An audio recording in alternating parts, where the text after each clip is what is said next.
सो क्या सिस्टम है, last class में, कल की क्लास में हमने क्या देखा था कि हम लोग किस तरह से जो है अपनी नेक्स्ट.जेएस की ऐप में रहकर इंपोर्ट एक्सपोर्ट कर सकते हैं वहां पर।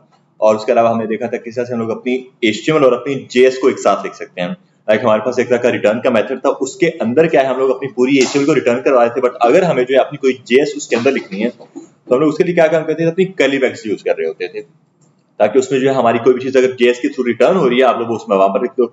और अगर आपने अपने वेरिएबल बनाना कोई बनाना हो या किसी तरह का अपना कोई फंक्शन बनाना हो, आप वो अपने रिटर्न से पहले बना रहे होते थे।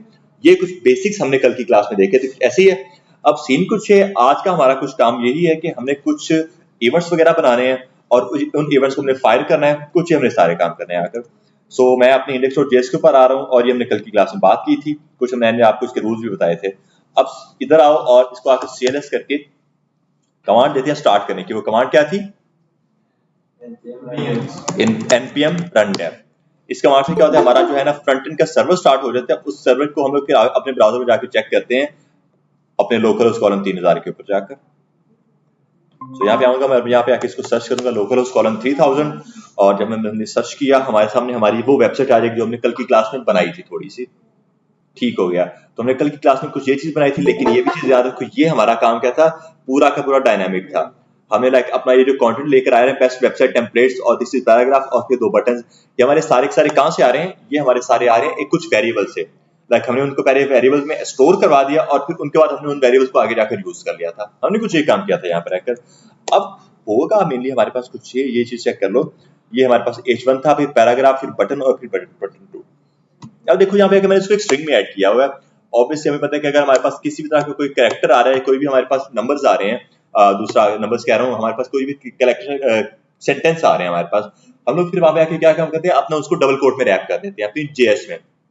वरना अगर हम लोग उसको ऐसे ही रखते हैं तो वो क्या एरर देते हैं हमें कि this is not defined, website is not defined, templates is not defined. हमें क्या काम करना होगा, हमें इसको रैप करना पड़ेगा एक स्ट्रिंग में, बिकॉज एक तरह का प्लेन टेक्स्ट है। हमें ये चीज पता है कि अगर आपका कोई भी प्लेन टेक्स्ट है, भले ही वो एक कैरेक्टर ही क्यों ना है, आपको उसको क्या काम करना पड़ेगा, अपने डबल सिंगल कोट में रैप करना पड़ता है। अगर आप नहीं रैप करते, वो क्या काम करते हैं, उसको फिर डायनेमिकली एक्सेस करने की कोशिश कर रहा होता है। तो उसको जब डायनेमिक ये चीज नहीं मिलेगी, टेम्पलेट्स और ये बेस्ट और वेबसाइट, उसको जब ये डायनेमिक नहीं मिलेगी वो आपको एरर दे देगा। ठीक है, वो मेनली कर क्या रहा है, मैं आपको ये भी बता दूं। यहाँ पर आकर वो कर कुछ ये रहा है, let website is equals to कुछ ये वेबसाइट। ठीक है, सो मेनली वो यहाँ पे आके क्या काम कर रहा है, यहाँ पर आकर जो है ना, अगर मैं कर देता हूँ मेरी वेबसाइट को कॉल, ऊपर वाली वेबसाइट वेरिएबल को आकर मैं कॉल कर देता हूँ, तो वो क्या काम करे, अब वो उसको डायनामिकली एक्सेस कर पा रहा है, क्योंकि मैंने क्या काम किया, उस वेबसाइट को कुछ वैल्यू दी है, वेबसाइट की ही भले मैंने उसको वैल्यू दे दी थी आकर। तो हो ये रहा है कि वो अब उसको डायनामिकली एक्सेस कर पा रहा है। लेकिन अगर ये चीज है ही नहीं यहाँ पर, तो उसको डायनामिक एक्सेस नहीं कर पाएगा, वो बोलेगा website is not defined, simple. ठीक है, अगर मैंने ये कर दिया, अगर यहाँ पे आओ और देखो क्या एरर आ रहा है, वेबसाइट इज नॉट डिफाइंड। आपने वेबसाइट को यूज किया, आपने उसको डिफाइन नहीं किया हुआ। सो अगर आप किसी भी अपने टेक्स्ट को, प्लेन टेक्स्ट को बगैर सिंगल या डबल कोट के ऐड करते हो, वो उसको डायनामिकली एक्सेस करने की कोशिश कर रहा होता है। अब उसको नहीं मिलेगा, वो उसको एरर दे देगा आप लोगों को। सिंपल इसमें कुछ ये हो रहा होता है। ठीक है, तो हम लोग क्या काम करेंगे, इस पूरे चीज को हटा दूंगा मैं यहाँ पे आके, इस पूरे को हम लोग हटा देंगे और हमें फिर आगे कुछ एरर्स आने वाले, h1 इज नॉट डिफाइंड। मैं इन सभी, क्योंकि वो इनको डायनामिकली एक्सेस कर रहा है, इनके अंदर से ये चीज हटा देते हैं कर्ली ब्रैकेट्स, ताकि उनको एज एन डायनामिकली एक्सेस ना करे, उसको एज एन क्या हो, वो प्लेन टेक्स्ट एक्सेस कर ले, फिर मतलब अपनी एज एन एचटीएमएल को एक्सेस करे। बल्कि ये जो है, ये तो हमारी क्लास है ना, तो ये तो ऐसे ही आ जाएगी, इसको btn1 और इसको btn2। ठीक है, तो अब इसको क्या काम करे, as an plain text access कर रहा है। अब सीन कुछ ये है, हम लोग किस तरह से इसमें रहकर अपने जो है ना इवेंट्स को फायर कर सकते हैं। लाइक हमारे पास अगर एक तरह का फंक्शन बना हुआ है, हम लोग किस तरह से किस तरह से इसमें रहकर जो है ना कोई अपना इवेंट फायर करें, उसको उस पर जैसे हमारा यूजर क्लिक करता है तो कुछ टास्क परफॉर्म होना चाहिए। अब मैं आज आपको कुछ वो बताना चाह रहा हूँ। सो सीन कुछ ये है, बाकी सारी चीजों को मैं खत्म कर दूंगा यहाँ पे रह के, मुझे उनकी जरूरत नहीं है। और मैं ये जो मेरा बटन है इसको भी खत्म कर देंगे, इसको भी खत्म कर देंगे। सिर्फ एक बटन अपना मैं बनाऊंगा, वो बटन होगा मेरा क्लिक का, क्लिक, सिंपल। ये हमारा क्लिक का बटन आ गया। अब इस पर जैसे कोई यूजर क्लिक करेगा आकर, तो क्या होगा, मैं उसको शो कराना चाह रहा हूँ एक तरह का अलर्ट। देखो मैं प्योर जेएस यहाँ पे आके यूज करने वाला हूँ अपने इस नेक्स्ट जेएस में रहकर। आप लोग क्या काम करते हो, आप लोगों ने देखा होगा कि हम लोग एक फंक्शन बनाते हैं और उस फंक्शन को अपने इस इवेंट के ऊपर फायर कर देते, कॉल करवा देते, ऐसे ही होता था। मैं यहाँ पे अपना वही फंक्शन बनाने वाला हूँ। मैं लिखूंगा कॉन्स्ट करके, अलर्ट करके, वो आपकी मर्जी है, या डायरेक्ट अपना फंक्शन बना दो इसमें रहकर। फंक्शन अपना बनाया और इस फंक्शन का नाम मैं क्या रखूंगा, एग्जाम्पल इवेंट।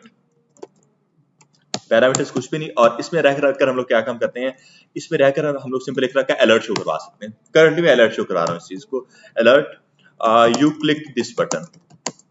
हमने अलर्ट का देखा था, वो क्या काम कर रहा होता है, हमारे यूजर के साथ इंटरेक्ट कर रहा होता है, हमें ऊपर एक अलर्ट का पॉपअप शो करवा देता है वो। अब ये जो एक हमारा एग्जांपल इवेंट है, यहाँ पे आके मैं इसको कॉल कैसे करवाऊंगा, हमने इसको बटन के ऊपर कॉल कराना होता है। अब यहाँ के हम लोग पहले अपनी प्योर HTML के अंदर हम लोग इसको कैसे करते थे, हम लोग लिखते थे on click is equals to string के अंदर क्या होता था, एग्जाम्पल इवेंट और कुछ ऐसा होता था प्योर HTML के अंदर। बट ये हाँ, यहाँ पे आके कुछ ऐसा नहीं होगा। यहाँ पे आके क्या होता है, जब आपका जो है ना वो फंक्शन कोई डायनामिकली आ रहा हो ना आपके पास, और देखो मेरा वो फंक्शन डायनामिकली आ रहा है मेरे पास, और अगर मुझे इसको कॉल करवाना है, पहली बात ये कि आप डबल कोट ऐड नहीं करोगे, क्योंकि डबल कोट मतलब क्या मतलब वो स्टैटिक चीज हो जाएगी। हम लोग यहाँ पे आके क्या काम करते हैं, हम लोग यहाँ पर आकर करते हैं अपनी कर्ली ब्रैकेट्स, क्योंकि हमें पता है कि हमारी रिटर्न के अंदर है। रिटर्न के अंदर का मतलब ये कि हमारी प्योर HTML चल रही है। तो अगर मुझे HTML के अंदर आकर अपनी कोई JS को यूज करना है, तो हम लोग क्या काम करते हैं, कर्ली ब्रैकेट्स वहां पे आके यूज करते हैं। तो इस कर्ली ब्रैकेट के अंदर जो है मैं अपने उस फंक्शन को कॉल कराऊंगा। क्या नाम है मेरे फंक्शन का, एग्जाम्पल इवेंट। इधर आकर उसको कॉल कराओ, एग्जाम्पल इवेंट कुछ इस तरह से। अब मैंने, आप ये भी चीज याद रखो, मैंने इसको कॉल नहीं करवाया, सिर्फ उसका नाम रखा है यहाँ पर आकर, मैंने उसको कॉल नहीं कराया। सेव किया अगर मैंने इस चीज को आकर, और अब मैं आता हूँ अगर मेरे ब्राउजर में रिलोड करो इसके बाद एक बार आकर, तो ये हमारा कुछ इस तरह से हमारे सामने आ रहा है। तो काम सिंपल, हमारा कुछ ये हुआ, एक ही फाइल में हमने अपना फंक्शन बना लिया रिटर्न से पहले, और उसको हमने कॉल करवा दिया आकर एग्जाम्पल इवेंट के ऊपर। लेकिन एक इशू इसमें भी है क्लिक का। ऑन क्लिक जो है ना, मैं यहाँ पे यूज करूँ मेरा सी कुछ इस तरह से। आप लोग अगर अपना यहाँ पे कंसोल ओपन करो तो मे भी आप लोगों को एक वार्निंग आ रही होगी, मैं आपको वो वार्निंग दिखाना चाह रहा हूँ। एग्जैक्टली मैं आपको कुछ ये वार्निंग दिखाना चाह रहा हूँ। वार्निंग क्या है, invalid event handler property on click. Did you mean by on click, difference क्या दोनों में, सी कैपिटल। ये कौन सा केस होता है, एग्जैक्टली कैमल केस। मैं आपको स्टार्टिंग से कैमल केस में लेकर चल रहा हूँ। उसकी वजह क्या है, उसकी वजह ये है कि हमारा जो रेक केस है वो मिली यूज ही आपका कैमल केस को कर रहा होता है। आपका जो है सिंपल जो आपका स्मॉल वाला केस होता था, लोअर केस, उसको यूज ही नहीं करता वो। तो यहाँ पे आके आपको क्या काम करना पड़ेगा, आपको अपने सी को कैपिटल करना पड़ेगा। और आप ऊपर देखो आपका क्लास में भी वही सिस्टम है, क्लास नेम, क्लास पूरी स्मॉल में, नेम का एन कैपिटल आ गया हमारे पास, कैमल केस हमारे पास वो है। तो अब ये काम करके अगर मैं आकर इसको रिलोड करूं, मेरी ये वार्निंग जानी चाहिए। वार्निंग गई हमारे पास सारी। अब इसको क्लिक करके देखते हैं, क्लिक किया, हमारा काम कर रहा है, you click this button. But ये देखो ये हमारा काम इजी कैसे हो चुका है कि आप उसी अपने पेज में रहकर अपना फंक्शन बना रहे हो रिटर्न से पहले, और रिटर्न के अंदर आप उसको कर्ली ब्रैकेट में उसको बस कॉल करवा रहे होते हो। ये आपका काम होता है। अब यहाँ पे आके आप अपने वो सारे इवेंट्स को यूज कर सकते हो, लाइक ऑन माउस ओवर का इवेंट, माउस ओवर, मेरा माउस अब जैसे इसके ऊपर आएगा तो कुछ होगा कुछ इस तरह से। अगर मैं माउस आउट करता हूँ, माउस इन करता हूँ, वो सारे काम हम लोग इसमें इवेंट फायर कर सकते हैं। बट बताने का मकसद ये है कि आप लोग इसमें कुछ अपने फंक्शंस ऐसे रन कर रहे होते हो, कॉल नहीं करवाना आपने। लाइक आप लोग ये काम बिल्कुल भी नहीं करने वाले हो। यहाँ पर आकर इसको एक बार मैं आकर रिलोड करूंगा तो ये देखो क्या होगा। अगर मैं इसको कॉल करवा दिया तो क्या हो रहा है, वो क्या है, बाय डिफॉल्ट खुद ही कॉल हो चुका है। वो वेट नहीं कर रहा मेरे यूजर की कोई इवेंट फायर करने का, वो बाय डिफॉल्ट खुद इसको कॉल करके दे रहा है। तो इसलिए हम लोग क्या काम करते हैं, कॉल नहीं करवाते हैं इस चीज को। हम लोग क्या काम करेंगे, इसको हटा देंगे यहाँ से आके। अब वो हमारे यूजर का वेट करेगा। हाँ जी, क्लिक किया, अब आया हमारे पास, ओके अगेन ओके, कुछ इस तरह से। मैं इसको एक बार बंद करके दोबारा लोकल उसको 3000 चला लेता हूँ अपना, डन हो गया। ये हमारा कुछ इस तरह से काम बन रहा है। माउस ओवर का मैंने इवेंट ऐड किया हुआ था, डन हो गया। ऑन क्लिक कर रहा हूँ मैं इस चीज को आकर, ऑन क्लिक क्लिक, हमारा काम प्रॉपर वर्किंग कर रहा है। फंक्शन हमें समझ आ गया कि फंक्शन क्या काम कर रहे थे हमारे। अब देखो सीन कुछ ये है, हम लोग मेनली रेक्ट को यूज क्यों कर रहे हैं, नेक्स्ट को यूज क्यों कर रहे हैं, हमारी पूरी ऐप को जो है डायनामिक बनाने के लिए। पूरी ऐप को हमने डायनामिक बनाना है। और डायनामिक बनाने का मतलब क्या है कि आपकी कोई भी चीज कभी भी चेंज हो रही हो वहां पर, अगर मतलब अगर मेरा सिंपल एक तरह का H1 है वो भी चेंज हो रहा हो, अगर मेरा कोई पैराग्राफ है वो भी मेरा चेंज हो रहा होगा यहाँ पर, अभी कर लेता हूँ, ठीक है। हर एक चीज मेरी प्रॉपर चेंज हो रही होगी। अब आप लोग एक चीज देख लो यहाँ पर आकर, आप लोग हमेशा अपनी वेबसाइट में एक बटन देते हो रीड मोर और शो लेस का, उस पर क्लिक किया, हमारा पैराग्राफ एक्सपैंड होता है, वापस क्लिक किया, हमारा पैराग्राफ है स्मॉल हो जाता है, क्या कहते हैं उसको, कोलैप्स हो जाता है, ठीक है। तो यहाँ पे आके अगर मैं कुछ वैसे ही सिस्टम करना चाह रहा हूँ, उसके लिए क्या है, मुझे अपने कुछ इवेंट्स को यूज करने की जरूरत होगी, और कुछ इसमें लॉजिक है। आज से हम लोग क्या काम करने वाले हैं, आज से हम लोग अपने प्रॉपर लॉजिक्स के ऊपर काम करने वाले हैं। आप लोगों को याद है आपके पास एरेज और आप लोगों के पास ऑब्जेक्ट्स थे। हमारा एक जो एरे होता है वो क्या काम करता है, हम हमारी डिफरेंट कलेक्शन को स्टोर कर सकते हैं। आप एरे के अंदर आप खुद अपने ऑब्जेक्ट्स भी ऐड कर सकते हो, और एरे के अंदर आप अपने डिफरेंट तरह के डेटा टाइप स्टोर कर सकते हो। और बाकी बात अगर आगे हमारे ऑब्जेक्ट की, ऑब्जेक्ट में क्या होता है, हमारा की वैल्यू पेयर होता है। कुछ कीज और कुछ उसकी वैल्यूज होती है हमारे पास यहाँ पर, ऐसी है। तो आप क्या काम करते हो, उन कीज को कोई भी वैल्यू पे डेटा टाइप की वैल्यू पास कर सकते हो। हमने कुछ ये चीज देखी थी। अब देखो सीन कुछ ये होता है हमारा यहाँ पर, सीन कुछ ये होता है यहाँ पर आकर मैं आप लोगों को आज जो मेनली काम करवाने वाला हूँ वो करवाने वाला हूँ आपको एक हुक। आज से हम लोग क्या काम करने वाले हैं, अपने हुक्स को स्टार्ट करने वाले हैं, HOOKS हुक्स। अब ये हुक्स क्या चीजें होते हैं, हुक्स हमारे पास होते हैं हमारे वो जो पूरी डॉ मैनिपुलेशन हो रही थी ना उसका कह लो ऑल्टरनेट है। आपने लाइक अगर अपने इस पूरे कोड में रहकर अगर कोई चीज अपडेट करनी है आप लोग उसको यूज करोगे, अगर आपने कोई भी चीज डिलीट करनी है आप उसको यूज करोगे वहां पर आकर। आप लोगों को मैं एक चीज दिखाता हूँ यार, यहाँ पे आके मैं अपने इस इवेंट को खत्म कर रहा हूँ यहाँ पे आके कुछ इस तरह से, और मैं अपनी एक स्टेट बना रहा हूँ यहाँ पे। अब इसका होता क्या है, लॉजिक क्या होता है, कॉन्स्ट, आपको सिंटैक्स की बात करूँ, कॉन्स्ट करके एक एरे, एरे, और उस एरे में क्या चीज है, उस एरे में आपके पास होती है लेट्स सपोज नंबर, या खाली इसको नम कर देते हैं, इसको मैं वैल्यू लिखता हूँ, नाम कुछ भी हो सकता है, वैल्यू, और सेट वैल्यू, ये एक array is equals to use state और कुछ ये है आप लोगों की यूज स्टेट, और स्टेट का एस कैपिटल होता है, कुछ ये स्टेट का क्या है, एस कैपिटल होता है। ये आप लोगों का एक यूज स्टेट बन गया। अब यूज स्टेट का है क्या मतलब, क्या उसको हमें यूज क्यों करना है। देखो ये हमारा जो कंपोनेंट है ना वो रीरेंडरिंग बनाता है, रीरेंडरिंग पॉसिबल करता है हमारे लिए। रीरेंडरिंग का मतलब क्या होता है यार, आपका एक पेज है उसमें आपने कोई एक चीज, एक लॉजिक रेंडर किया, उसके बाद दोबारा उसमें कोई लॉजिक और नया रेंडर कर रहे हो, कुछ इसमें ये होता है। अब देखो सीन कुछ ये है, अभी मुझे एक तरह का एरर मिलेगा, पहले वो बोलेगा use state is not defined, ठीक है। ये डिफाइंड क्यों नहीं है, क्योंकि ये हम लोग बाय डिफॉल्ट इसके अंदर होती नहीं है, हमें इसको पहले इंपोर्ट करना पड़ता है। ये आती कहां से, ये आती है हमारे पास रिएक्ट की बेसिस पर।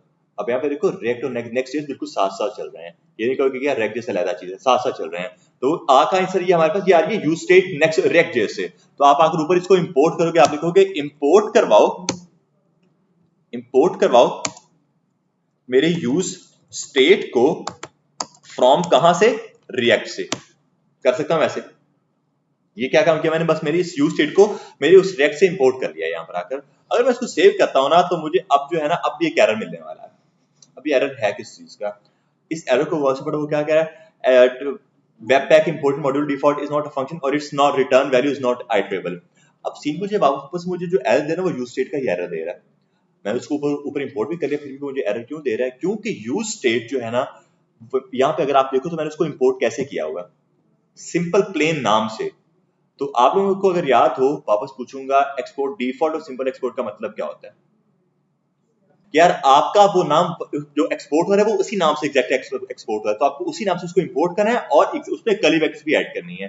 तो मेरा जो यूज स्टेट है वो मेनली इस रिएक्ट से एक्सपोर्ट हो रहा है और इसी नाम से एक्सपोर्ट हो रहा है, बट मैंने एक चीज यहाँ पे मिस क्या की हुई है, एग्जैक्टली कर्ली ब्रैकेट्स। मुझे यहाँ पे आके इसको कर्ली ब्रैकेट्स में ही देनी है, कुछ इस तरह से, क्योंकि आप लोगों को कोई जो भी चीज ऐसी लगे कि यार जो चीज उसी नाम से आपके पास आ रही है आपको उसको कर्ली ब्रैकेट में रखना पड़ेगा। सेव करो और अब आओ ब्राउजर में, अब आपका काम बन गया, कुछ ही आपका इशू था। तो आप यूज स्टेट हमारे कुछ उसी नाम से एक्सपोर्ट हो रही है, आपने उसको इंपोर्ट करना उसी नाम से और कर्ली ब्रैकेट्स में उसको ऐड कर देना है, बस ये चीज याद रखनी है। डन हो गया। अब ये तो चलो हमने यूज स्टेट को देख लिया, मैं आपको एक चीज दिखाता हूँ console.log करके कि ये हमारी यूज स्टेट है क्या यार। console.log हम करते हैं तो क्या होता है, हमारे वेब ब्राउजर के कंसोल में वो चीज दिखती है हमें। मैं देख रहा हूँ console.log करके यूज स्टेट, और जरा इसको ओपन करते हैं, इंस्पेक्ट करो यहाँ पे रहकर, और यहाँ पे आके हमारा क्या सिस्टम है, यहाँ पर आकर आप अपना कंसोल ओपन कर लो और इस चीज को जो है आप रिलोड कर लो एक बार आकर। तो आप लोग अब देखो कि यार ये क्या है, एक तरह का यूज स्टेट को मैंने कॉल करवाया, तो यूज स्टेट है क्या चीज। आपको इसका जो स्ट्रक्चर है, सिंटैक्स है, वो कुछ देखा देखा लग रहा है, जो चीज यहाँ पे आपको शो हो रही है, ये सिंपल फंक्शन ही है। एफ ये हमारा एक तरह का फंक्शन, वो शायद हमसे कुछ अपनी पैरामीटर ले रहा है और आगे वो फंक्शन हमारा उसमें रिटर्न लॉजिक आ रहा है हमारा, तो एक तरह का फंक्शन हो गया ना हमारे पास। ये यूज स्टेट सिंपल एक तरह का फंक्शन है, और अगर मैं इसको कुछ ऐसे कॉल करवाता हूँ, मेरे इस फंक्शन को यूज स्टेट को ऐसे मैंने आखिर कॉल करवा दी, क्योंकि ऊपर देखो, ऊपर भी हमने उसको कुछ ऐसे कॉल ही करवाया हुआ है। सेव किया और अब आप ब्राउजर में, और अब जरा इसको देखो कि अब क्या चीज आ रही है, ये क्या चीज आपको दिख रही है, एक एरे है ये, स्क्वायर ब्रैकेट्स, स्क्वायर ब्रैकेट्स है हमारे पास ये, और उसमें जो है दो चीजें आ रही है हमारे पास। पहली चीज क्या है, अनडिफाइंड, और दूसरी चीज क्या है, एक एफ। और एफ को अगर मैं एक्सपेंड करके देखूं तो वो एक फंक्शन है मेरे पास, वो एक तरह का आगे फंक्शन है। चलो आप उसको आगे इतना ज्यादा ना डीप में देखो, बट ये चीज देखो कि जब आप अपने यूज स्टेट को कॉल करवा रहे होते हैं, वो क्या चीज होती है, एक तरह का एरे होता है हमारे पास। जहां तक समझ आती है सबको, अब देखो यूज स्टेट के अंदर हमारे पास दो चीजें वो शो करवा रहे हैं, एक अनडिफाइंड और एक एफ। अब ये दोनों चीजें क्या, अनडिफाइंड पता है क्या चीज होती है? अनडिफाइंड आपकी होती है इनिशियल वैल्यू। इनिशियल वैल्यू वापस से मैं अपने इस चीज को हटा दूंगा और वापस आप लोगों को कुछ यही चीज दिखाऊंगा। इनिशियल स्टेट, अगर आपने अपने फंक्शन को यहाँ पे आके देखो प्रिंट करवाया हुआ, एक फंक्शन यूज स्टेट और जो क्या हमसे पैरामीटर ले रहा है अपना इनिशियल स्टेट। आगे यहाँ पे मेरा ये फंक्शन कॉल हो रहा होगा, मुझे वहां पे अपनी क्या काम करना पड़ेगा, इनिशियल स्टेट को एज एन आर्गुमेंट पास करना पड़ेगा। वही हमारे फंक्शंस का लॉजिक है ये सारा का सारा। आप लाइक अपना जब पैरामीटर पास करते हो अपने फंक्शन में, आप उसको एज एन आर्गुमेंट भी पास करते हो, फिर जहां पर वो कॉल हो रहा होता है। यहाँ पे आके मैंने ये अपना यहाँ पे आके बाय डिफॉल्ट पास हो रहा है initial state as a parameter. तो अब आकर आप इसको कॉल कराओ, कॉल करवा दिया हमने इस चीज को रहकर। तो अब देखो, अब वो दिखा रहा है हमें अनडिफाइंड यहाँ पर रहकर। मैं आकर जो है ना इसी चीज को कोई भी पास करता हूँ, हे मैंने पास कर दिया, वरना नंबर पास करो कुछ भी पास करो, मैंने करंटली इसको आकर हे पास कर दिया कुछ इस तरह से। और अब आकर जो है ना मैं कंसोल डॉट यूज स्टेट नहीं, मैं कंसोल डॉट लॉग आकर कर रहा हूं मेरी एक कंसोल डॉट लॉग मेरी वैल्यू, मतलब मेरा वो जो ये वाली चीज है, मैं इसको कंसोल डॉट लॉग कर रहा हूं। तो आप लोग देखो आप लोगों को क्या चीज दिख रही है आपकी कंसोल में, अब आकर हे ये दिख रहा है आप सब लोगों को यहाँ पर। अब ये लॉजिक क्या बन रहा है, आप लोग ये चीज देखो, जो भी चीज आप लोग इस स्टेट यूज स्टेट के अंदर एज एन अपने वो आर्गुमेंट पास कर देते हो ना, हमें पता चल गया कि यहाँ पे हमारा यूज स्टेट कॉल हो रहा है, तो मतलब हमें इसको एक आर्गुमेंट पास करना पड़ेगा यहाँ पर, वो इनिशियल स्टेट वाला। हमने यहाँ पे आके उसको आर्गुमेंट पास कर दिया है। अब यहाँ पे आके आप जो भी चीज पास करते हैं वो एज एन वेरिएबल या फिर मैं कहूंगा वो एज एन इनिशियल स्टेट आपकी स्टोर हो जाती है आपकी इस चीज में। ये आपका काम करेगा एज एन वेरिएबल, सिंपल आपका ये काम करेगा एज एन वेरिएबल। यह आपका वेरिएबल हो गया। और आगे एक चीज है सेट वैल्यू, ये क्या होती है? ये आप लोग देखो तो क्या है आपका, अगर आप दोबारा कंसोल लॉग करो अपने यूज स्टेट को ही, तो अगली चीज क्या है हमारे पास, एग्जैक्टली फंक्शन। सो हमारा ये जो पहला वैल्यू है ये क्या है, हमारी इनिशियल स्टेट। मतलब हम लोग यहाँ पे आके कोई भी चीज पास कर देंगे, अगर यहाँ पे आके मैं खुद लेट्स सपोज 15 पास कर दूं, तो मेरी जो मेरी वैल्यू वेरिएबल था उसकी वैल्यू बन चुकी है 15, ठीक है। और सेट वैल्यू क्या चीज, सेट वैल्यू हमारा वो एक तरह का फंक्शन है जो कभी भी मेरी इस वैल्यू को अपडेट कर सकता है, मतलब 16 17 18 के करना वो ये कर सकता है। बात समझ आ रही है? ये क्या है कि हमारा ये वैल्यू एक तरह का वेरिएबल, और सेट वैल्यू क्या है, वो हमारा एक तरह का फंक्शन जो उसी वैल्यू को अपडेट कर सकता है। आगे जाकर अपडेट करना और डिलीट करना वो उसकी मर्जी है, बट ये वाला फंक्शन काम कर सकता है सारा का सारा। यहां तक सबको डन है? अच्छा जी, यहां तक हम सबको डन है। अब अगर आकर मैं यहां पर जो है ना अपना एक h1 ऐड करके इसको कर्ली ब्रैकेट्स में पास कर देता हूं मेरी वैल्यू, मतलब जब क्या शो होने वाला है, वैल्यू मेरी क्या है, एग्जैक्टली मेरी वैल्यू 15 है। वैल्यू ये है और वैल्यू की वैल्यू क्या है हमारे पास 15। वैल्यू में बेसिकली मेरा क्या का वेरिएबल था और उसकी वैल्यू है 15। सेव किया ब्राउजर में तो हम लोग यहाँ पे देखेंगे हमारे पास 15 मिल रहा है हमें। इसको बंद कर दो यहाँ पर आकर, और आप लोगों को यहाँ पे 15 मिल रहा है, नजर आ रहा है सबको? ठीक है, आपके सामने एक 15 आ रहा है। अब सीन कुछ ये है, मैं आगे लॉजिक कुछ ये लगाने वाला हूँ कि इस पर बटन पर जैसे क्लिक हो 16 17 18 19 कुछ होना चाहिए, जब जब क्लिक हो तब तब क्या हो, वो 16 17 18 होता रहे हमारा, वैल्यू अपडेट होनी चाहिए। तो हमें पता चल गया कि यार हमारा एक तरह का इवेंट तो यहाँ पे यूज होगा, मतलब उस पर बार बार क्लिक करें तो ऑन क्लिक का इवेंट यूज होने वाला है, ऐसे ही है। तो यहाँ पे आके बटन के ऊपर आओ और लिखो ऑन क्लिक, और यहाँ पे आके मुझे फंक्शन अपना बनाना पड़ेगा जो फंक्शन यहाँ पे कॉल हो रहा होगा, ऐसे ही है। मैं यहाँ पे आके अपने फंक्शन का नाम लिखता हूँ इंक्रीमेंट। इंक्रीमेंट में अपने फंक्शन का नाम लिख रहा हूँ, सेव किया। अब वो बोलेगा इंक्रीमेंट इज नॉट डिफाइंड, एक तो मेरा पेज ब्लैंक हो गया, वो बोलेगा इंक्रीमेंट इज नॉट डिफाइंड, और ये मुझे इसलिए वो शो करवाएगा क्योंकि मैंने इंक्रीमेंट अपना फंक्शन बनाया नहीं अब तक ना। अब वो ऊपर जाकर बना लेते हैं इनको, मैं अभी कमिट कर रहा हूँ, ये बस आपको समझाने के लिए था। लेट्स सपोज मैं अपना एक फंक्शन बना रहा हूँ इसके अंदर आकर इंक्रीमेंट के नाम से। अब मेरा वो एरर तो चला जाएगा, मेरा एरर चला गया यहाँ पर आकर, ठीक है, एरर गया।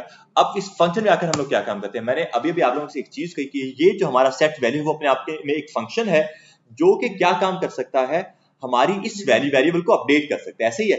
तो इस फंक्शन के अंदर आकर मैं क्या काम करता हूँ, अपने सेट वैल्यू को टारगेट करूंगा और एक तरह का फंक्शन तो इसको कॉल करवा देंगे, हो गया ऐसे।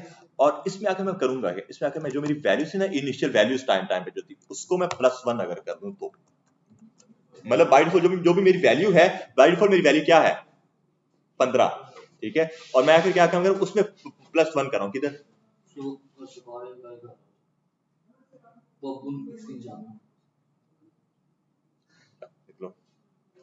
सेट वैल्यू ये है, सेट वैल्यू और वैल्यू प्लस 1 हमारे पास यहाँ पे आके हो गया। अब इसको सेव करो और अब जरा इसको टेस्ट कर रहा हूँ मैं यहाँ पे आकर, एक बार इसको लोड भी कर रहा हूँ।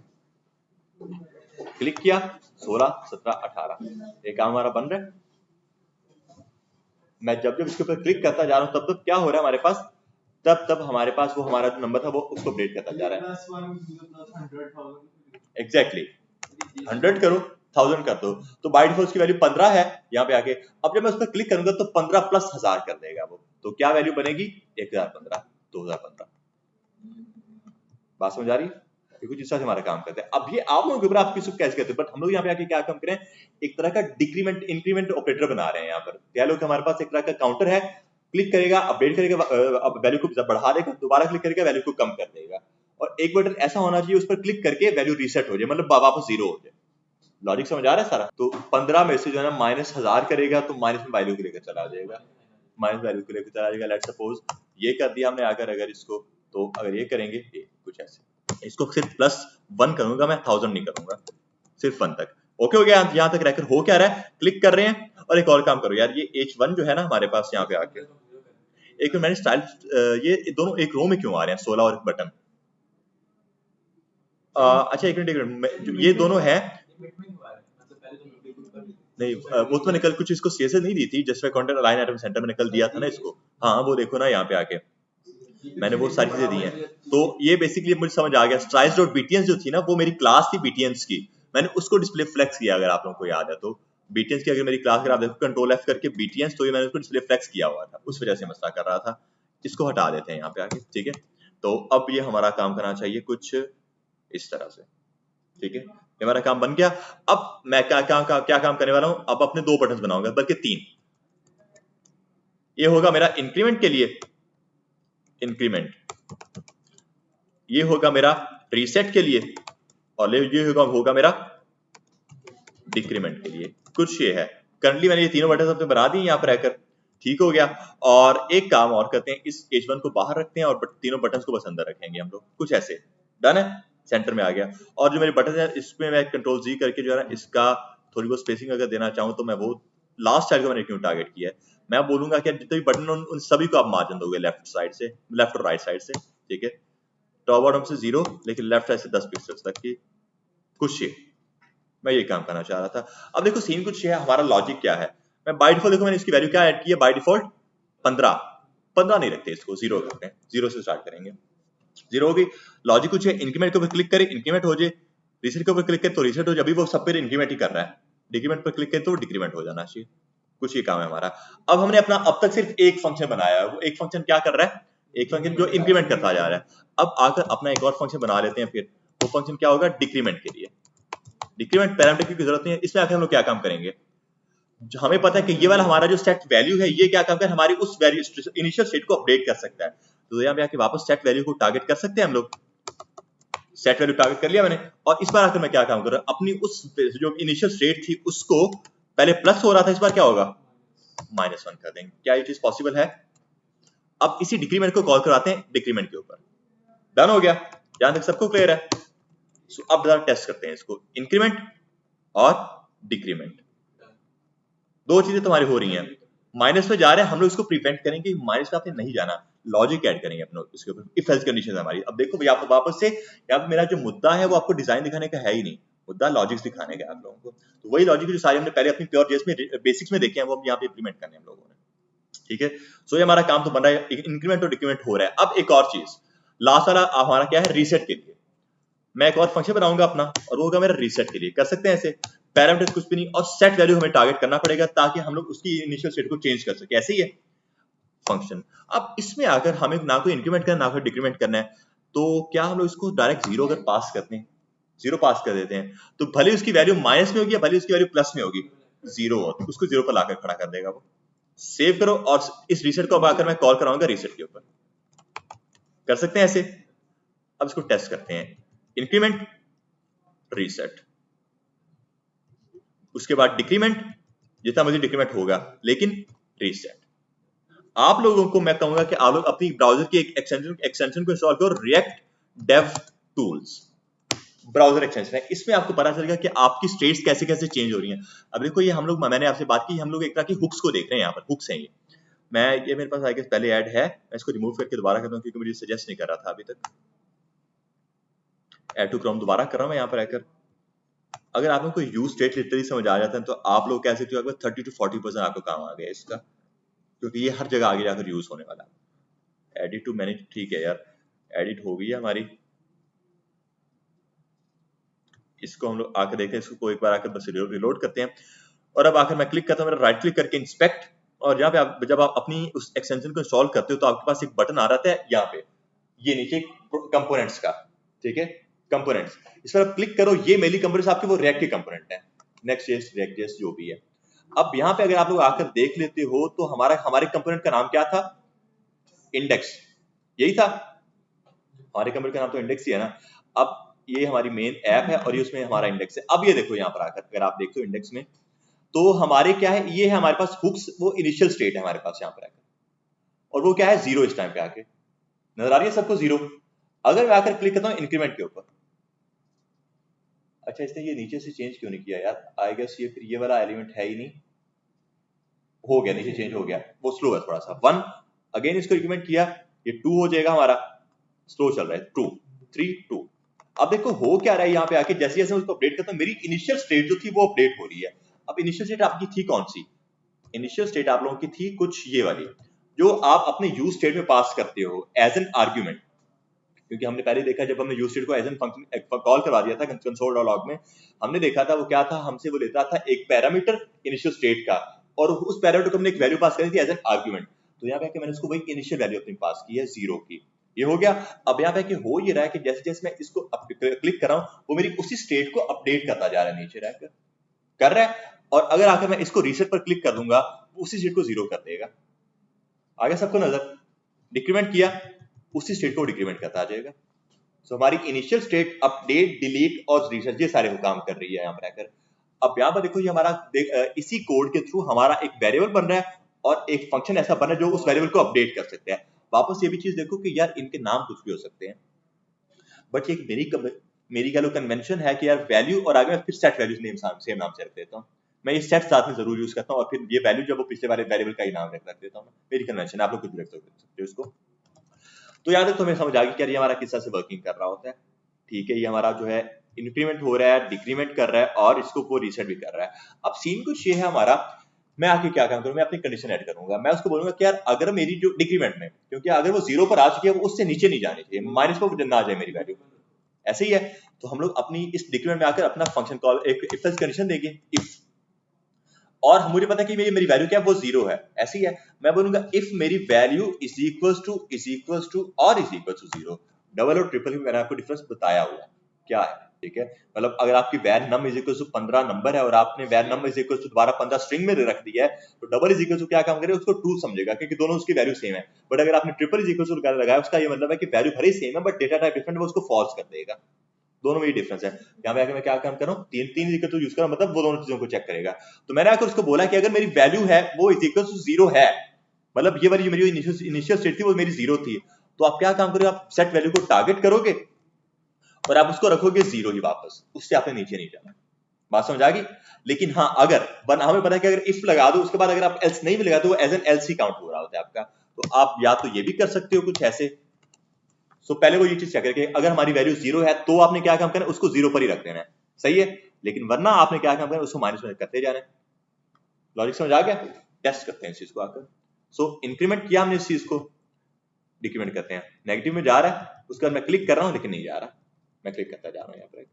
हम लोग और इसको करवा सकते हैं कि जब वो 0 पर आ जाए उसके बाद अगर मैं दोबारा क्लिक करूं ऊपर एक अलर्ट शो करवा दे कि you have already reached your maximum value 0, you can not decrease your value now, कुछ इस तरह का लॉजिक।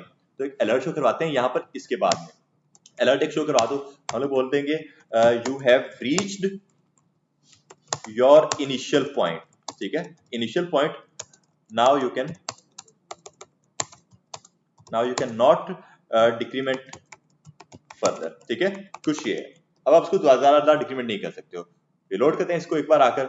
सो इंक्रीमेंट किया, डिक्रीमेंट करते हैं, उसके बाद मैंने दोबारा क्लिक किया। अब अगर कि आप जो है ना एक पॉइंट पर आ चुके, उसके बाद आप दोबारा इसको और डिक्रीमेंट नहीं कर सकते। कॉन्सेप्ट समझ आया क्या हो रहा है यहाँ पर आकर? एक स्टेट है हमारी, उसको हम लोग अपडेट करें और उसको हम लोग डिक्रीमेंट करें यहाँ पर आकर, और अगर रीसेट कर दिया तो ऑब्वियसली वो हमारा रीसेट हो जाएगा। आगे हम लोग अपने जो है इंक्रीमेंट के ऊपर ये लॉजिक ऐड कर सकते हैं कि जैसे वो 10 या 15 तक पहुंचता है ना, उसके बाद आप क्या काम करो, उससे 5-5 चीजें ऐड करते जाओ, मतलब पहले वन एक नंबर ऐड होता जा रहा है, जब वो 10 या 15 तक पहुंच जाते हैं फिर 5-5 चीजों को ऐड करते जाओ। आप समझ आ रहा है कुछ, मैं ये काम बात कर रहा हूँ। अब मैं आ रहा हूँ मेरे इंक्रीमेंट के ऊपर, मैं बोलूंगा इफ मेरी वैल्यू, मतलब मेरी जो इनिशियल स्टेट थी वो इज इक्वल टू हो जाती है 15 के हो जाती है, तो आप क्या काम करो, सेट वैल्यू को टारगेट करके आप इस बार फंक्शन जो है उसमें आप वैल्यू +1 नहीं करोगे, इस बार आप लोग क्या काम करोगे, आकर वैल्यू +5 करना स्टार्ट कर दोगे। जैसे 15 पहले वो एक प्लस करेगा उसमें, बट जैसे वो 15 पहुंच जाएगा, 15 के बाद उसमें 5, मतलब उसके लेवल अप हो रहे हैं कुछ इस तरह से। उसके बाद आगे इसको और वैल्यू भी दे देते हैं कि अगर हमारी वैल्यू जो है आगे बढ़ जाती है 20 हो जाती है, फिर आप उसमें 10 से ऐड करते जाओ, 30 हो 20 ऐड करते जाओ, हम लोग प्रोग्रेस लिखने में उसको लेकर जा रहे हैं। चलो मैं इसको एक में ही रख रहा हूँ, एक हो गया, और यहाँ पे अगर मैं एल्स नहीं भी लगाता फिर भी एज एन एल्स ही काउंट हो जाता है हमारा, हम लोग चलो फिर भी लगा देते हैं एल्स। और अब मेरी ये भी चीज याद रखो कि ये काम मैं काम कर रहा हूँ रिटर्न से पहले कर रहा हूँ, मतलब कि अगर मुझे मेरी प्योर जेस लिखनी है वो मैं रिटर्न से पहले लिखूंगा, और अगर मुझे मेरी कोई ऐसी चीज रिटर्न करवानी हो तो मैं अपनी रिटर्न के अंदर जो है ना अपना कली बैग लगा कर करूंगा। टेस्ट करते हैं इस चीज को, आकर क्लिक किया, ये चेक कर, वो मेरी नीचे वाली स्टेट को भी चेक करते हैं, वो भी अपडेट हो रही है, ठीक है। अब आके जैसे ही पहुंचेगा 15 के ऊपर, अब अगर क्लिक किया अब वो 20 हो गया, कुछ डन हो गया। नहीं नहीं नहीं, एक मिनट, यहाँ पे वो एक ही कोई क्यों इंक्रीमेंट करता जा रहा है, यहाँ पे वैसे हम लोग ये भी काम कर सकते हैं, यहाँ पे मैंने उसको बोला कि सिर्फ 15 उसके बाद ही हम लोग उसको ये बोल सकते हैं कि अगर हमारी वैल्यू जो 15 से ज्यादा है तो आप क्या काम ग्रेटर देन और इज इक्वल टू, अगर मैं कुछ ये काम करके दिखाता हूँ इसको, फिर इसको दोबारा हम लोग टेस्ट करते हैं। करंटली एक वो इंक्रीमेंट कर रहा है 15, 20, 25, हाँ कुछ हमारा काम बनेगा, लॉजिक्स मैंने लगाए हैं यहाँ पे आकर, हाँ डिग्री तो एक ही होगा ना हमारा, क्योंकि मैंने उसको अभी उसमें कोई लॉजिक नहीं दिया, उसको बोला कि -1 नहीं करो अभी तक रहकर, आप उसमें कर सकते हो लॉजिक ऐड अपना, नहीं वो आपके लॉजिक के ऊपर है कि आप वही ये काम वही यही काम करना चाह रहे हो या फिर और कुछ करना चाह रहे हो, आपके लॉजिक के ऊपर है, ठीक है। बट आप लोग कुछ इस तरह से ये काम कर सकते हो यहाँ पर रहकर। अभी आपने यूज क्यों करना है, ये आपने यूज हर जगह करना है, हर जगह इस सेंस में कि आपकी वैल्यू, अभी आप लोगों को मैं बहुत बेसिक समझा रहा हूँ स्टेट होती क्या है, आगे जाके क्या होगा, मैंने आपको जैसे वो चीज बताई कि कोई भी वैल्यू हमारी स्टैटिक तो पड़ी नहीं हुई है। आप लोग देखते हो आपकी जो ई कॉमर्स वेबसाइट होती है, देखिए उस पर आपका जो कार्ट होता है, एक आपका कार्ट होता है, उसमें आप क्या करते हैं, प्लस के ऊपर क्लिक किया, आपकी कार्ट में एक और चीज ऐड हो रही है, दोबारा ऐड किया, वो और चीजें ऐड होती रहती है, माइनस करके वो चीजें माइनस हो जाती है, और कुछ ये लॉजिक आपका यूज हो रहा है, सिंपल अपडेट हो रही है चीजों को, और आप क्लियर कार्ट करोगे तो क्या होता है, 0 आ जाती है हमारा, बात समझ आ रही है, ये कुछ वही चीज है। तो जो भी काम अब हम लोग करेंगे वो प्रॉपर प्रोजेक्ट्स की बेसिस पर हम लोग करने वाले हैं यहाँ पर, यार सबको समझ आ गई है। अब देखो इतने से कोड को जो है ना मैं थोड़ा सा और एक्सपेंड करूंगा, मतलब जो काम मैंने यहाँ पे एक सेपरेट फंक्शन में किया हुआ है ना, कुछ ये वाले सारे के सारे काम इसको कमिट कर दूंगा मैं, और वो मुझे ऑब्वियसली कुछ एरर देने वाला, इंक्रीमेंट इज नॉट डिफाइंड, फिर डिक्रीमेंट इज नॉट डिफाइंड, और फिर रीसेट इज नॉट डिफाइंड। मैं अगर कुछ ये काम करने वाला हूं, मैं इस बार आकर इनलाइन फंक्शन बनाने वाला हूं, आपको एक दूसरी जो है ना दूसरा कह लोगे सिनेरियो बता रहा हूं। अब सीन कुछ है यहाँ पे आके हमारा कि अब हम लोग इनलाइन फंक्शन बना रहे हैं, मतलब पहले हमने अपना एक सेपरेट फंक्शन बनाया और उसको कॉल करवाया यहाँ पे आके, अब मैं ये काम करूँ कि उस फंक्शन यहीं पर बनाऊंगा और ये पे खुद कॉल भी हो जाएगा, बात समझ आ रही है। तो हम लोग इंक्रीमेंट में क्या काम करे थे, इंक्रीमेंट में एक वैल्यू ऑपरेट करे थे, तो मैं यहाँ पे आके अगर करता हूँ सेट वैल्यू, क्योंकि हम उस सेट वैल्यू की बेसिस पर +1 कर रहे थे ना, सेट वैल्यू, और उसको हम लोग पास करते थे वैल्यू +1, कुछ ऐसे ही होता था, कुछ यही होता था हमारे पास यहाँ पे रहकर, और इसको आगे मैं सेव करता हूँ, मैं बेसिकली आप लोगों को एक एरर दिखाना चाह रहा हूँ, सेव और ब्राउजर, अब वो कह रहा है रीसेट इज नॉट डिफाइंड, चलो रीसेट को भी देख लेते हैं पहले।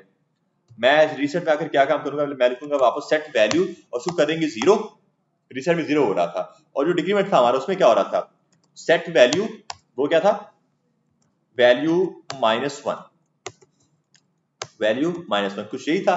और अब आप लोगों को मिलने वाला है एक तरह का एरर, सेव ब्राउजर और एरर, और ये बस आप लोग एरर को गौर से पढ़ो, ये एरर क्या कह रहा है, to prevent an infinite loop, too many rerenders, पहले ये भी चीज, टू मेनी री रेंडर्स, इसका मतलब क्या है, इसका मतलब ये है कि आपका कंपोनेंट जो है ना काफी बार री रेंडर हो चुका है यहाँ पर, अब यहाँ पर बारी आ जाती है, आप लोगों को मैंने बताया था एरो फंक्शन, उसकी जरूरत क्या थी, उसका मकसद क्या था यूज करने का, एरो फंक्शन को यूज करने का मकसद क्या था, याद है किसी को?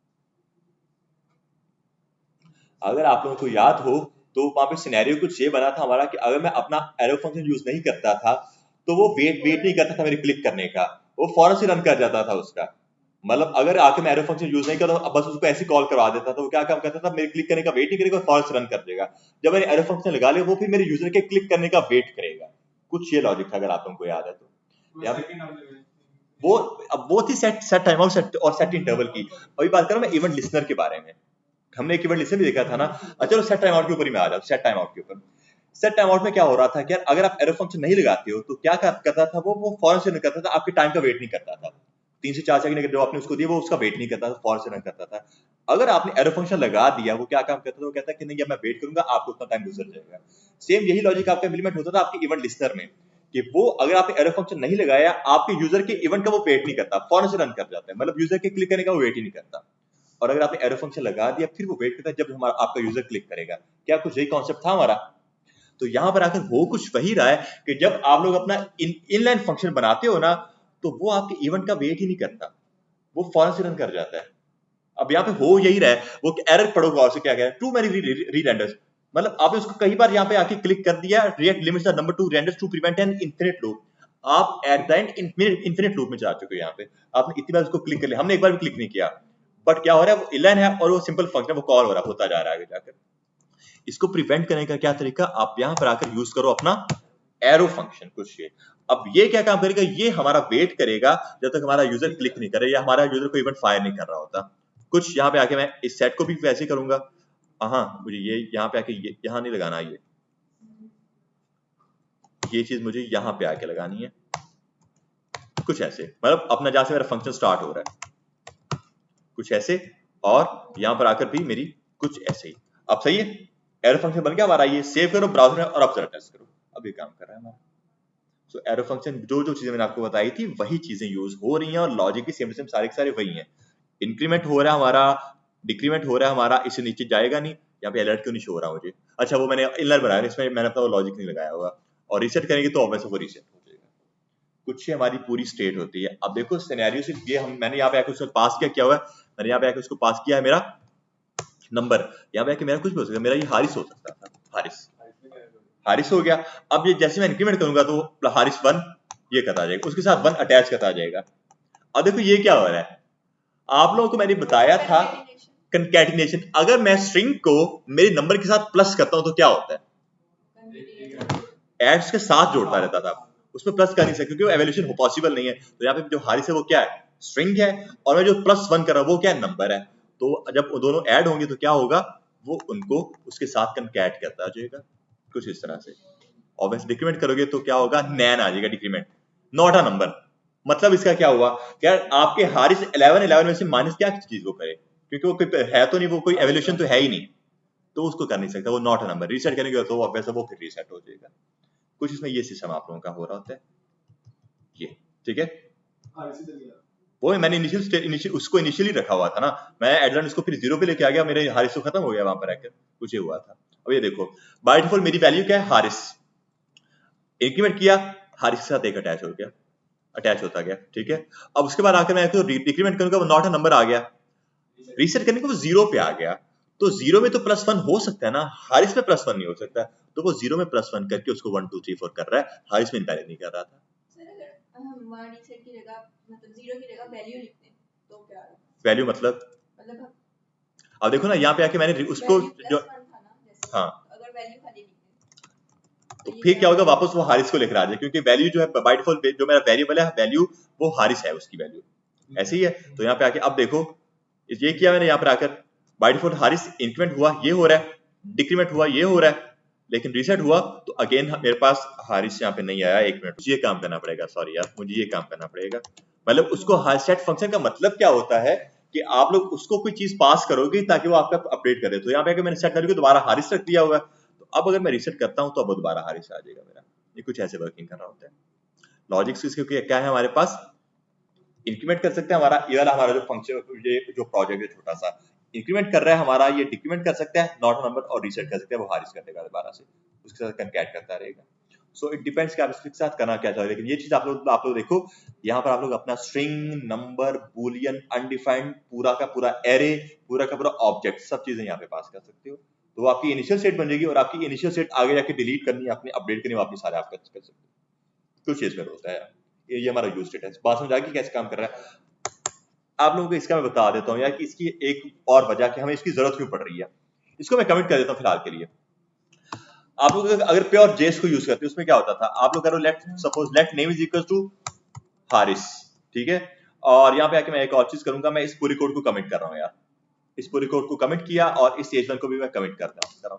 H1 लिख के हम लोग क्या काम करते हैं, यहाँ पे कली ब्रैकेट लगा के लिखते हैं नेम, तो मतलब मुझे यहाँ पे हारिस मिल जाएगा मेरा वेरिएबल।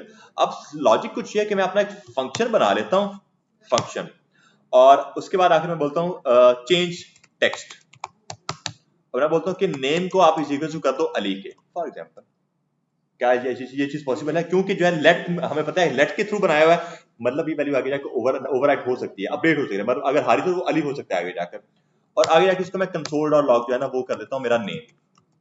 यार सबको समझ आ गई? और अब मैं अपने इस चेंज टेक्स्ट को कॉल करवाने वाला हूँ मेरे बटन के ऊपर आकर। एक सिंपल तरह का अपना बटन बना लेते हैं, बटन और क्लिक, और इसके ऊपर आखिर क्या होगा, ऑन क्लिक का इवेंट, और इसको हम लोग देते हैं चेंज टेक्स्ट अपना। यहाँ तक डन है, कॉल ही करा रहा हूँ यहाँ पे रहकर मैं, ये हो गया। अब देखो ये है, अब मेरा लॉजिक कुछ है कि जैसे इसके ऊपर क्लिक होगा तो क्या होगा, वो अली में कन्वर्ट हो जाएगा। ऐसे ही है, आप लोग हमारा कंसोल भी चेक कर लो, कंसोल में हमारे पास करंटली कोई भी चीज नहीं है। मैं आकर जैसे क्लिक करता हूँ मेरे इस अली के, हारिस के ऊपर, बटन के ऊपर क्लिक किया, मेरा वो हारिस ही रह रहा है वहां पर रहकर, लेकिन जो नीचे आ रहा है वो क्या आ रहा है, अली। मतलब नीचे कंसोल लॉग में मैंने नेम को किया ना रेंडर, वहां पे वो मुझे अली शो करा रहा है, बट ऊपर मुझे हारिस ही कर रहा है, ऊपर वो उसको अपडेट नहीं कर रहा। अब ये जो चीज है ना, यहाँ पर आकर यहाँ पर बात आती है आपकी री रेंडरिंग की। आपको जो पूरा वेब पेज है ना, वो आपकी कंपोनेंट को री रेंडर नहीं कर सकता बगैर यूज स्टेट के। अगर आपने उसको ना री रेंडर करना, री रेंडर का मतलब क्या होता है, मतलब पहले अगर वो कोई और चीज से आपने उसको कोई चेंज कर देना है यहाँ पर आकर, तो उसके लिए आपको यूज स्टेट की जरूरत पड़ेगी। उसके बगैर क्या होगा, आपका कंसोल तो काम कर जाएगा, देखो मेरा कंसोल काम कर रहा है वैसे, बट मेरा वेब पेज ठीक से काम नहीं कर रहा यहाँ पर आकर। तो अगर मैं चाहता हूँ कि मेरा कंपोनेंट पूरा का पूरा री रेंडर हो जाए, वहां पर आकर मैं क्या काम करूंगा, वहां पर आकर मैं अपनी स्टेट बनाऊंगा एक तरह की। अब यही काम अगर मैं करता हूँ मेरे ऊपर इसमें रहकर, अपने यूज स्टेट के थ्रू अपनी एक स्टेट बनाऊंगा मैं यहाँ पे आकर, एक स्टेट यूज स्टेट आ जाएगा, कॉन्स्ट करके एक अपना एरे, मैं इसको आखिर करता हूँ मेरा नेम, सेट नेम, इसको इज इक्वल टू कर दो अपने किसके, यूज स्टेट के, और इसको मैं आकर इनिशियल वैल्यू दूंगा हारिस। यहाँ तक सबको क्लियर है? बस ये हारिस वही उसकी इनिशियल वैल्यू बन चुकी है यहाँ पर आकर। अपना नीचे से मैं वेरिएबल हटा देता हूँ, यहाँ तक डन हो गया, डन हो गया। तो मेरी इनिशियल वैल्यू क्या आ रही है हमारे पास यहाँ पर, हारिस, और हारिस यहाँ पे आके हमारे पास प्रिंट भी हो रहा होगा। वो क्या कह रहा है, const cannot reassign to a const variable. अच्छा ये यहाँ पे वो मेन ये हटाया, ये किया ना मैंने, बस इसको मैं हटा देता हूँ। ठीक है, हारिस आ रहा है हमारे पास यहाँ पे आके, हमारी इनिशियल स्टेट आ रही है यहाँ पर। अब अगर मुझे हारिस को चेंज करना है अली में, मैं क्या काम करूंगा, मैं बोलूंगा सेट नेम, और उसको पास कर दो अपना अली। पहले हारिस था, उसको कर रहा हूं मैं अली, और मेरा ये जो चेन टेक्स्ट है ये कॉल हो रहा है नीचे आकर बटन के ऊपर, हारिस क्लिक किया, अब अली कर रहा है इसको। बात समझ आ रही? दोबारा ऑब्वियस नहीं करेगा मैंने इसको, क्योंकि मैंने उसको बस एक बार ही किया है। मैंने उसको बोला कि हारिस है, उसको अब अली कर दो आप। अब मैंने उसको ये तो नहीं बोला कि अगर अली तो दोबारा हारिस भी कर दो, वो मैंने उसको नहीं बोला। तो ये हमारी री रेंडरिंग पॉसिबल बना रहा है यूज स्टेट। हाँ, मैंने कंसोल में प्रिंट ही नहीं करवाया ना अभी, वो तो उसको प्रिंट जब हम लोग इसको रेंडर करे थे वहां पर आके, तो वही बता रहे कि आज कितना टाइम लगेगा आपके रेंडर होने में, वही बता रहा होता। बट ये क्या, ये सबको समझ आई क्या काम कर रहा है हमारा, ये हमारा कंपोनेंट जो है वो री रेंडर बना रहा होता है, री रेंडरिंग पॉसिबल बनाता है हमारे लिए। कुछ ये सारा काम है हमारे इस यूज स्टेट का। या अगर आप लोग डायरेक्ट करते हैं लेट के अपनी वैल्यूज को चेंज नहीं करते, आप यूज स्टेट को यूज कर रहे होते हो। मैंने आपको स्ट्रिंग का बताया कैसे चेंज हो गया, मैंने आपको नंबर का बताया, ऑब्जेक्ट्स और एरेज सारे काम होते हैं, लोग आगे देखेंगे इंशाल्लाह। सबको क्लियर है यहाँ तक रहकर? अभी हारिस हो रहा है, अभी हारिस है, और क्लिक करके ये क्या काम कर रहा है, अली में कन्वर्ट कर रहा है। मैं जान के वापस क्लिक करे तो अली हो जाए, हारिस आ जाए, दोबारा क्लिक करो अली, अली हारिस टॉगल होना चाहिए इसमें रहकर। इफ एल्स कंडीशंस अपनी मैं बोलूंगा, अगर मेरा जो नेम है, मेरी स्टेट मतलब जो थी वो इज इक्वल टू अगर है हारिस के, तो आप क्या काम करो, सेट नेम को टारगेट करो और उसको क्या बना दो, अली। वरना आप क्या रखो, वरना एल्स में, और वरना उसको क्या दूंगा मैं, सेट नेम हारिस ही। सिंपल है, बात समझ आएगी? अगर मेरा नेम जो है वो हारिस है, आप उसको अली कर दो, अगर वो अली हारिस नहीं है तो फिर आप उसको हारिस रहने दो। कुछ ये ये लो टॉगल कर रहा है हमारा लॉजिक, मैंने जो भी लॉजिक अपना लगाया बहुत बेसिक सा, ठीक है। अब हमारा पूरा प्रॉपर टॉगल कर रहा है। सो आप लोग कुछ ये काम कर सकते हो, ये पूरा ये आपकी रीरेंडरिंग पॉसिबल। अब वापस आके अपना ये कंपोनेंट्स को देखो, आपकी इनिशियल स्टेट क्या थी, मैं इसको चेंज कर रहा हूँ हैं, ये कंपोनेंट्स ही बन रहे हैं आपके, आपका यहाँ पे कोई फंक्शन नहीं बनता आपके, इसको आप कंपोनेंट कहते हो। इस पर मैं आपको एक्स्ट्रा बताऊंगा ये होता क्या। अब देखो यहाँ पे इंडेक्स में आओ, हमारी इनिशियल स्टेट क्या है, हारिस, या फिर नीचे आपको दो शो हो रही है हारिस, क्लिक करो इसके ऊपर आकर, आपको कन्वर्ट हो जाएगी अली में आपकी, कुछ इस तरह से। दोबारा क्लिक किया, अब हारिस आ जाएगा यहाँ पर आकर, फिर क्लिक किया, फिर अली आ जाएगा यहाँ पर दोबारा से, हारिस अली। तो इस तरह से आपकी जो इनिशियल स्टेट है वो रीरेंडर, जब आपका कंपोनेंट रीरेंडर होता है आपकी इनिशियल स्टेट चेंज होती रहती है सेट स्टेट की बेसिस पर, सेट स्टेटस को चेंज कर रहा होता है कुछ, इसमें आपका ये काम हो रहा होता है। यहाँ तक सबको क्लियर है, कोई मसला यहाँ तक रहकर डन है।